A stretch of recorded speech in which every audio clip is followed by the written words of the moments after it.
Just a quick video para sa umorder sa atin sa TikTok shop. Lahat ito cash on delivery. May umorder, 5 tao. No? From different places. Ito yung mga waybills ninyo. Ayan.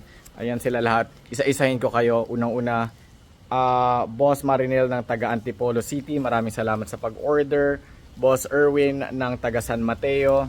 Bukas lang din marireceive mo to. Antipolo, bukas lang din marireceive mo to.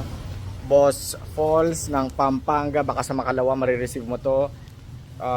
Ilocos, Lynette, Ma'am Lynette, Ma'am, kayo pala to, no?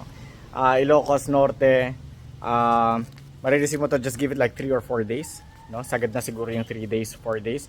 And Boss Robert ng taga General Trias, ayan boss, ayan, no? Maraming salamat sa pag-order ninyo and maasikaso itong mga ito, and then pick upin kagad ito ni Boss Raymart ng JNT.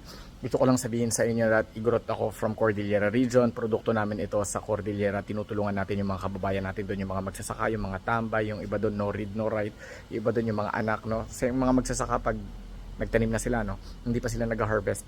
So, wala silang ginagawa. So, yun. It is a livelihood program, and I've been doing this since 2016, 2017.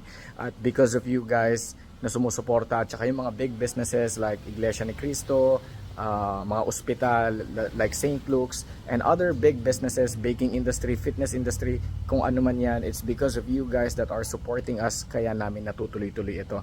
Babalutin ito, pag nakuha ninyo to, makikita ninyo hindi tinipid yung packaging. Packing tape, karton, bubble wrap, 3 patong to, bubble wrap, karton, bubble wrap, no? At makikita ninyo na shocks, hindi tinipid to, no? So just a quick video. I'll shoot another video pag na-pick up na to ni Boss Raymart ng JNT. Maraming salamat. God bless you all. Take care.